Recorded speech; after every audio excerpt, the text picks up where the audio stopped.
마태복음 13장 1절에서 23절까지 조금 긴 말씀이긴 한데 이번 주가 본문이 좀 기네요. 천천히 같이 한번 읽고 어려운 말씀은 아니고 우리가 너무 잘 아는 말씀이니까 그 말씀 같이 나누면서 천국에 대한 이야기 잠시 나누려고 합니다.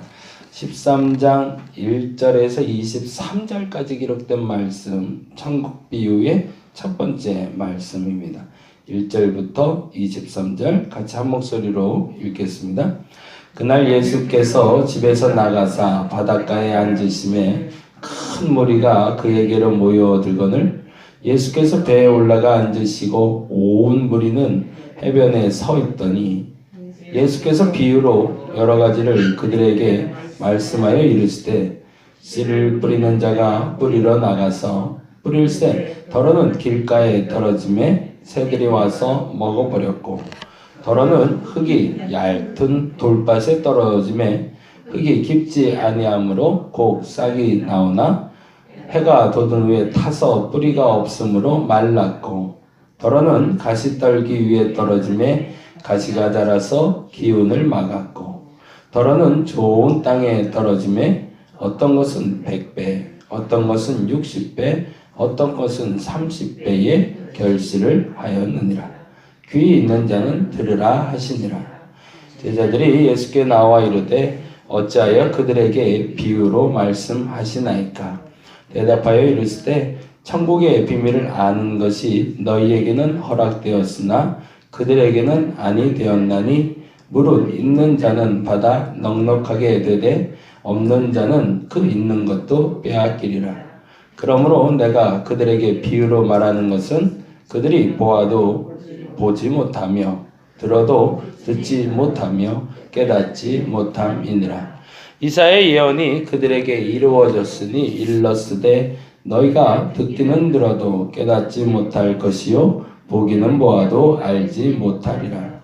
이 백성들의 마음이 완악하여져서 그 귀는 듣기에 둔하고 눈은 감았으니 이는 눈으로 보고 귀로 듣고 마음으로 깨달아 돌이켜 내게 고침을 받을까 두려워함이라 하였느니라. 그러나 너희 눈은 봄으로 너희 귀는 들음으로 복이 있도다. 내가 진실로 너희에게 이르노니 많은 선지자와 의인이 너희가 보는 것들을 보고자 하여도 보지 못하였고 너희가 듣는 것을 듣고자 하여도 듣지 못하였느니라. 그런즉 씨 뿌리는 비유를 들으라. 아무나 천국 말씀을 듣고 깨닫지 못할 때는 악한 자가 와서 그 마음에 뿌려진 것을 빼앗나니 이는 곧 길가에 뿌려진 자요.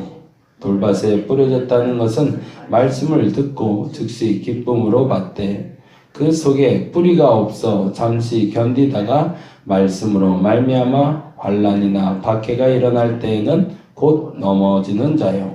가시떨기에 뿌려졌다는 것은 말씀을 들으나 세상의 염려와 재물의 유혹에 말씀이 막혀 결실하지 못하는 자요.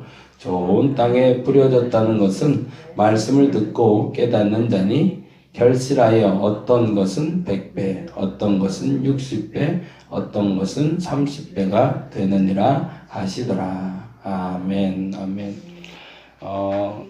씨 뿌리는 비유라고 우리가 알고 있고 씨 뿌리는 자의 비유라고 표현하기도 합니다.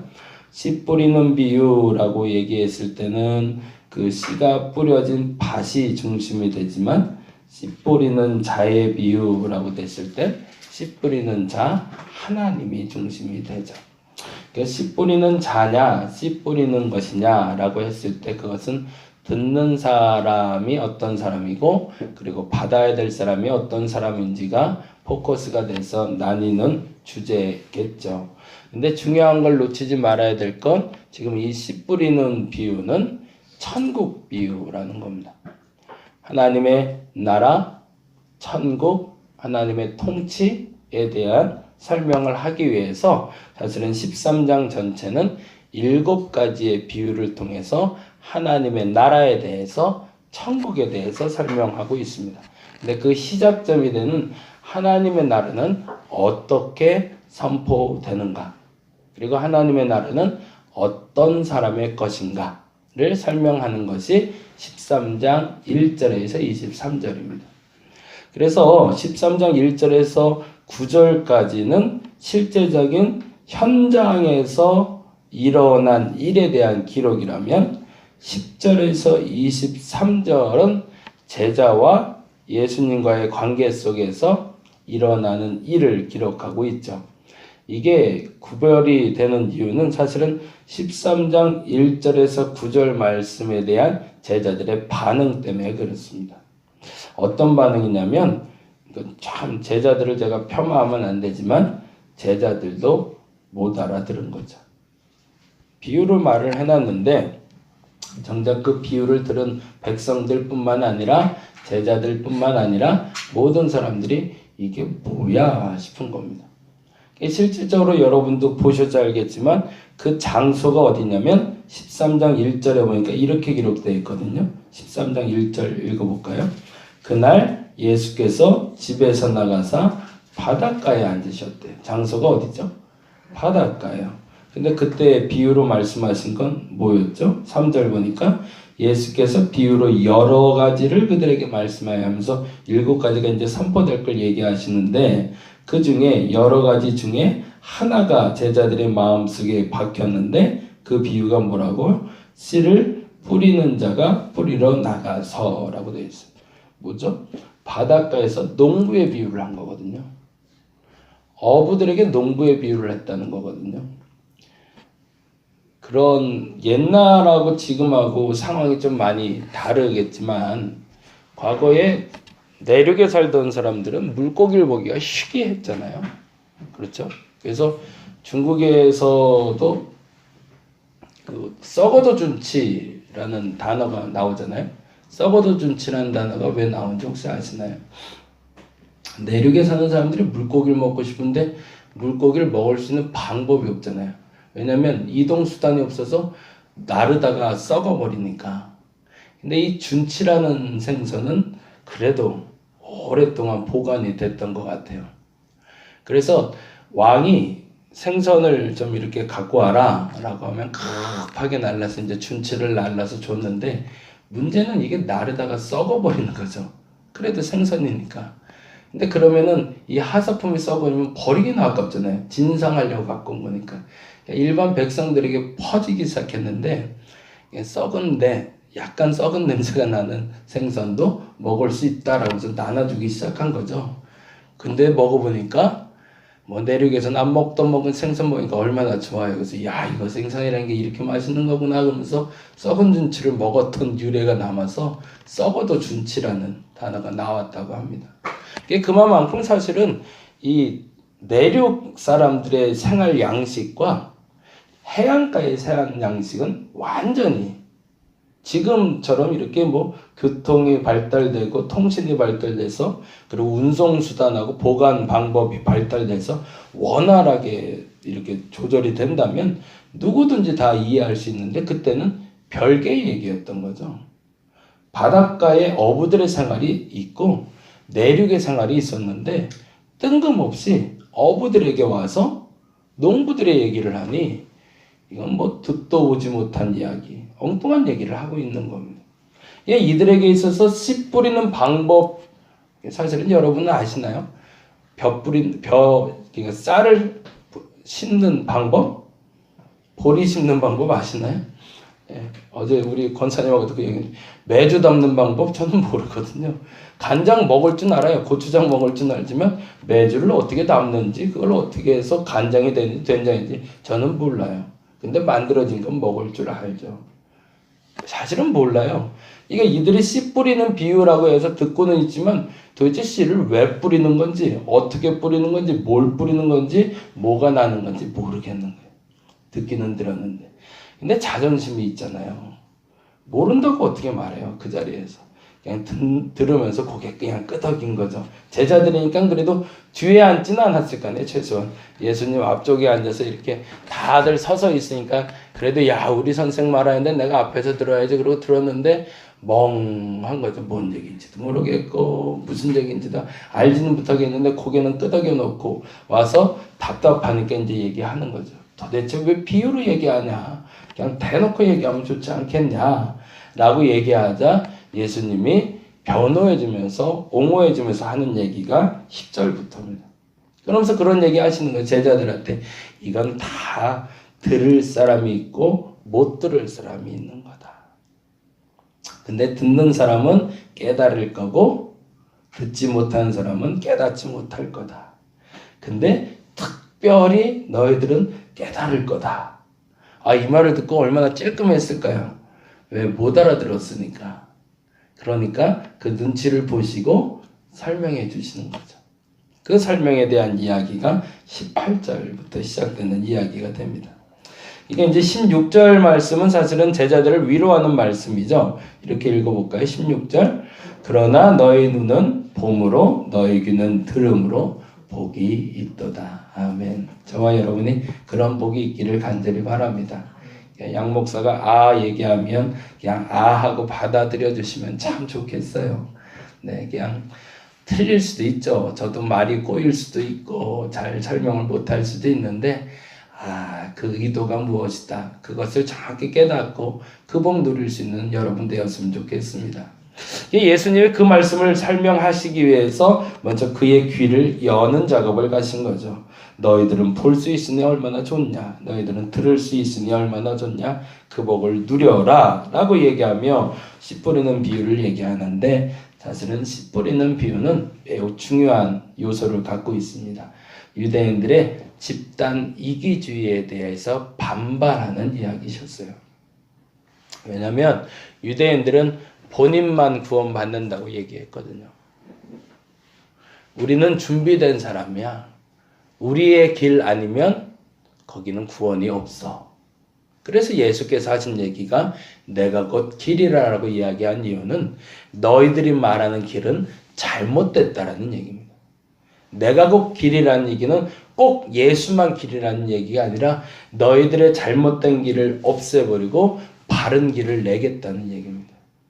그래서 첫 번째 비유로 나오는 장소가 바로 길가가 됩니다. 너희들이 바른 길을 만들어놨고 평탄한 길을 만들어놨고 그 평탄한 길을 가는 사람만 하나님의 나라에 갈 수 있다고 얘기하지만 착각하지 말라는 겁니다. 그 땅에 뿌려진 씨들은 싹이 나기도 전에 타버릴 거라고. 듣기는 들어도 듣지 못하는 너희들의 마음이 그와 같다라고 선포하고 계셨던 겁니다. 사실은 거꾸로 말하자면 이 자리에서 큰 무리가 찾아왔을 때 그때 깨닫는 자들이 아니라 마음에 찔림받는 자들이 있었던 거죠. 깨닫는 자들은 제자들이 이후에 비유를 해석할 때 깨달았다면 그 자리에서 듣고 있었던 바리새인과 서기관들은 그 말의 의도를 알고 있었던 겁니다. 그러면서 속으로 그 마음을 품었겠어. 저놈이 또 우리를 공격하는구나. 우리가 길이 아니라는 거 또 얘기하고 있구나. 우리는 못 알아듣고 우리는 천국 못 간다고 얘기하고 있구나라고 알아들을 수 있도록 비유로 설명을 하신 겁니다. 굉장히 무서운 비유였던 거죠. 씨 뿌린 자는 비유를 통해서 바리새인과 서기관처럼 너희들의 길이 완성됐다, 깨끗하다, 온전하다고 말하는 자들 너희에겐 천국이 없다라고 얘기하는 겁니다. 그리고 돌짝밭과 그리고 가시밭을 설명하면서 마지막 옥토를 얘기하시는데 거기에는 두 가지의 매우 중요한 요소가 담겨 있습니다. 첫 번째는 아까 말한 대로 그 길가에는 싹이 나지 않는다라는 것이고요. 두 번째는 어느 곳이나 씨는 뿌려질 것이라는 거예요. 이방 나라에도 유대인들에게도 서기관에게도 바리새인에게도 제자들에게도 길가에도 돌짝밭에도 옥토에도 씨는 균등하게 뿌려질 것이다. 그러니까 이 말이 또 그들에겐 굉장히 아픈 상처가 되는 거죠. 왜? 우리는 선민이니까. 우리는 선택받은 백성이니 우리만 하나님의 말씀을 들을 수 있어야 되는데 왜 이방인에게도 복음이 선포돼야 되는가? 라는 의구심과 분노를 갖게 만드는 장면이었던 거죠. 그리고 이들은 이해하지 못했는지 몰라도 옥토라고 표현했지만 비록 그 옥토는 우리가 알고 있는 좋은 밭이라는 표현을 했지만 옥토는 냄새나는 땅입니다. 모든 것이 자랄 수 있도록 만들어진 땅은 분뇨가 충분히 녹아져 있고, 그래서 누가 밟아도 밟으면 냄새나서 들어가기 싫은 땅. 길가처럼 평탄한 곳에는 싹이 나지 않지만 사람들이 밟기 싫어하고 가기 싫어하고 아우 지저분해라고 여겨지는 그 땅에서는 풍성한 열매가 난다는 거죠. 그럼 어디서 난다는 거죠?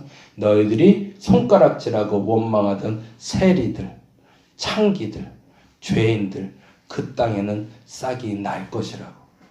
이 말을 들은 바리새인과 서기관들은 분노가 타오르는 거죠. 근데 이 말을 그냥 고지곳대로 알아들은 제자들은 도대체 어부들에게 농부 얘기를 왜 하는 거야? 라고 이야기하는 거지만 그 얘기에 대해서 그들에겐 알아들을 수 있도록 마음밭이라는 이유로 설명을 하고 계신 거죠. 실질적으로 이때 들어야 될 사람들은 바리새인과 서기관들이었던 거죠. 그리고 그들이 깨닫고 돌아왔다면 하나님의 백성이 됐겠지만 그들은 예수를 오히려 더 대적하고 떠나는 결정적인 계기가 되는 말씀이었던 겁니다. 오늘 이 시간에 그 선민의식이 여러분에게 사라지시기 바랍니다. 나만 좋은 은혜, 나만 좋은 말씀 깨달을 수 있다는 착각 버려야 됩니다. 하나님의 말씀은 골고루 선포됩니다. 나이 어린 사람, 나이 많은 사람, 건강한 사람, 병든 사람 상관없이 똑같이 임합니다. 근데 중요한 것은 그것을 깨달은 자는 변화될 것이지만 거기에 분노하는 자는 못 들은 자와 동일하게 반응하게 될 겁니다. 나는 옥토일까? 나는 길가일까? 준비되었다는 착각을 버리고 버려진 사람들, 버려진 땅에도 들어갈 수 있는 마음을 가져서 정말로 30배, 60배, 100배의 결실을 거둘 수 있는 저와 여러분의 마음밭이 되시기를 간절히 바랍니다. 기도하겠습니다. 세상 사람들이 보기에도 준비됐다 여겨지는 밭은 오히려 준비가 되지 않는 밭입니다. 사람들 생각에는 저 정도면 충분히 은혜 받을 수 있겠네. 와, 저렇게 돈이 많으면 저렇게 복 받은 사람들이 예수 믿는 사람이지 라고 얘기하지만 오히려 거꾸로 거기에는 복음이 없고 하나님 나라가 없습니다. 정말 하나님 나라는 소외된 것, 외로운 것, 저 밑바닥에 있습니다. 그리고 그 밑바닥에 뿌려진 씨앗들이 복음이 되어 살아날 겁니다. 하나님, 자만하지 말게 하여 주옵소서. 나는 그래도 성경을 좀 아니까, 나는 좀 기도하니까 은혜를 더 많이 받겠지. 착각입니다. 하나님 앞에선 그 온전한 마음이 준비되지 않는 한 그 어떤 밭에도 싹이 나지 않습니다. 하나님, 내 마음밭을 잘 다스리게 하여 주시고 오늘 비록 사람들에게 손가락질 당한다 할지라도 진짜 하나님이 원하시는 그 밭으로 변화되는 나를 찾게 하여 주시옵소서. 또 오늘도 천국 복음이 선포된 줄로 믿습니다. 저들에게 뿌려진 씨앗들이 싹이 나게 하여 주시고 원망도 서운함도 없게 하여 주옵시며 저들 밭에 뿌려진 모든 복음의 씨앗들이 싹이 나는 한날이 되게 하여 주시옵소서. 감사합니다. 고마우신 예수님 이름으로 기도드렸습니다. 다 같이 기도하고 돌아가도록 하겠습니다.